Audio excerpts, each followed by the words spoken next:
नमस्कार दोस्तों, मैं Lalita Agrawal PSSM blessings audio team Kolkata से बोल रही हूँ।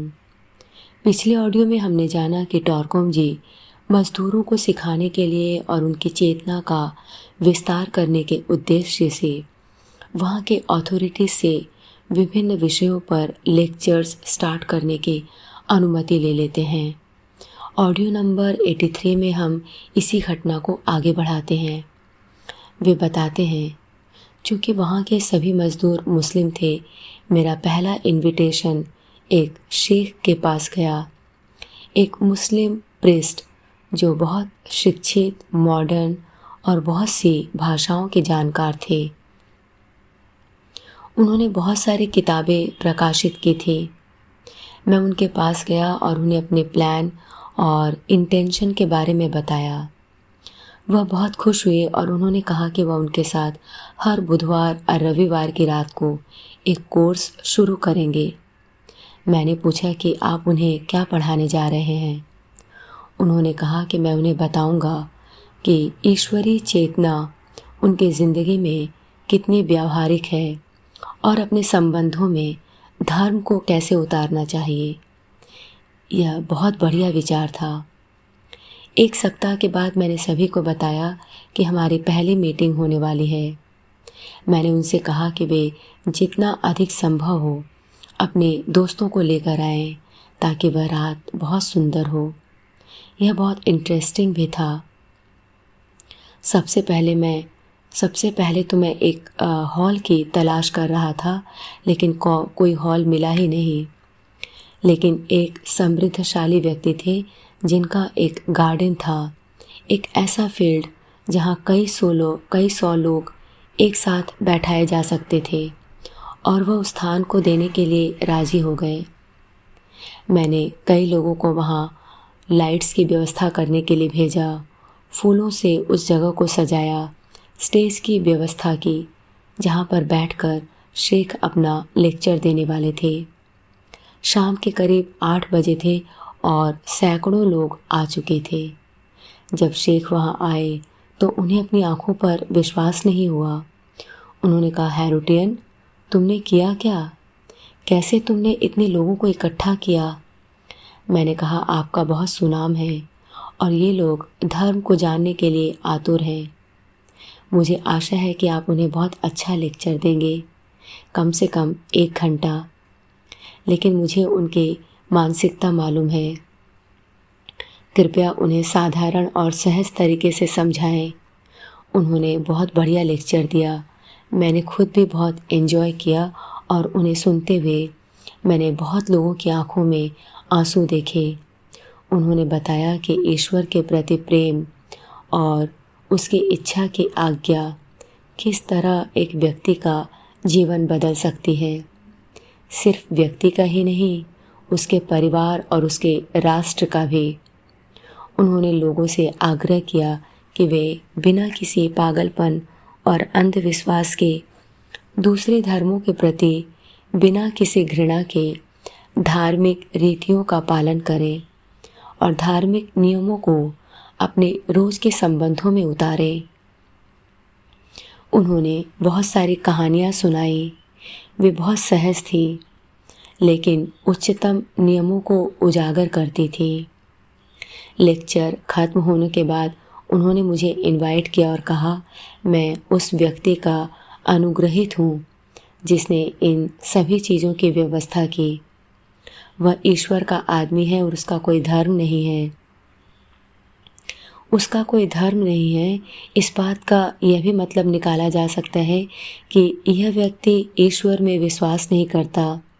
इसलिए उन्होंने स्वयं को करेक्ट किया और कहा, वह एक क्रिश्चियन है, लेकिन वह मोहम्मद में भी विश्वास रखता है, और जैसा कि कुरान कहती है, हम जीसस क्राइस्ट का भी सम्मान करते हैं, और यह व्यक्ति सबका है, सबके लिए है।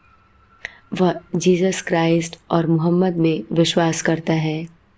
उसका जीवन मुसलमानों के लिए एक आदर्श है।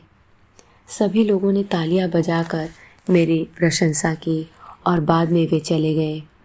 लेकिन मेरी शेख के साथ मध्य रात्रि तक बातचीत होती रही। उन्होंने ला इलाहा इल्लल्लाह का गहरा अर्थ मुझे समझाया। इसका अर्थ है बहुत सारे ईश्वर नहीं हैं, ईश्वर एक है। उन्होंने बहुत सुंदर व्याख्या की और उन्होंने मुझे एक किताब दी जिसकी मैं ताउम्र प्रशंसा करता रहा। यह किताब ईश्वर के एक होने पर और ईश्वर किस तरह सबका ध्यान रखता है इस विषय पर है। हमने रविवार और बुधवार की रात को अपने लेक्चर्स जारी रखे। दूसरे लेक्चरर एक डॉक्टर थे जिन्होंने लोगों को सेक्सुअल डिजीज़ के बारे में बताया। यह भी बताया कि वे अपनी सफाई के प्रति कैसे ध्यान रखें और अपने संबंधों को किस तरह साफ रखें, और अगर उन्हें कहीं कोई कठिनाई है तो वे तुरंत डॉक्टर से संपर्क करें। उन्होंने इन सब कठिनाइयों के बारे में बताया। उन्होंने बताया कि कैसे कपड़े पहने, क्या खाना चाहिए और अपनी पत्नियों से कब और किस तरह संपर्क बनाएं। उन्होंने इस तरह के कई निर्देश दिए और मैंने नोटिस किया कि बहुत लोगों को अपनी पत्नियों से संबंध के मामले में बेसिक हाइजीन के बारे में भी नहीं मालूम था। लेक्चर सभी को बहुत अच्छा लगा और लोग भी पहले की तरह ही एकत्रित हुए थे। तीसरा लेक्चर एक आर्टिस्ट का था जिन्होंने म्यूजिक, डांस, रहस्य और मंदिर में होने वाले नृत्यों के बारे में बताया। वे बहुत खुश हुए यह सब जानकर। बीच में मैं यह भी बताना चाहता हूँ कि उस समय अम्मम में सिर्फ एक ही मूवी थिएटर था। हमारे पास टेलीविज़न नहीं था। लोगों के घरों में कोई रेडियो नहीं था। रेडियो सिर्फ बाज़ार में मिलते और सड़कों पर, जहाँ दुकानदार रात दिन रेडियो बजाया करते। लोगों के पास परिवार के साथ बैठकर कहानियाँ सुनने के अलावा रात के समय कहीं और जाने की जगह नहीं थी। लोग या तो किताबें पढ़कर अपने आप को व्यस्त रखते या एक दूसरे से मिलकर छोटी छोटी पार्टियाँ ऑर्गेनाइज करते इत्यादि। इसलिए रात में इस तरह के होने वाले लेक्चर्स को सभी ने बहुत पसंद किया। चौथे स्पीकर एक बहुत इंटरेस्टिंग जेंटलमैन थे। वह एक मुस्लिम थे।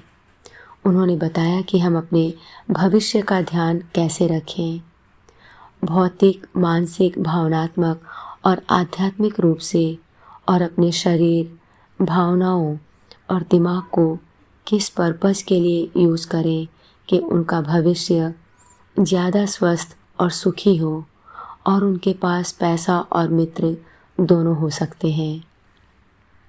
यह बहुत प्रैक्टिकल लेक्चर था। उन्होंने बहुत सारी कहानियों और उदाहरण के माध्यम से समझाया था। लोग बहुत प्रसन्न थे। बाद में मैंने एक कमेटी तैयार की। इस कमेटी को जिम्मेदारी सौंपी गई थी कि वह विभिन्न स्थानों पर जाकर लेक्चरर्स को खोजें, और उसके बाद हमने कमेटी चलाने के लिए रूल्स और रेगुलेशंस बनाए जिनका उन्हें पालन करना था। यह बोर्ड अपने काम में व्यस्त हो गया और वे लोग इस काम के सिलसिले में दूसरे शहरों में भी गए। यहाँ तक कि वो पैलेस्टाइन से भी स्पीकर्स लेकर आए। वे इंग्लिश और अरबिक स्पीकर्स भी लेकर आए और बाद में वे क्रिश्चियन मिनिस्टर्स को भी लेकर आए, यह बताने के लिए कि वास्तव में उनका धर्म है क्या और क्रिश्चियन और मुस्लिम धर्म के बीच पुल का निर्माण कैसे किया जाए। आज के लिए इतना ही। अगले ऑडियो में हम इसी घटना को आगे बढ़ाएंगे। तब तक के लिए धन्यवाद दोस्तों। आप सभी का बहुत बहुत आभार। आपका दिन शुभ हो।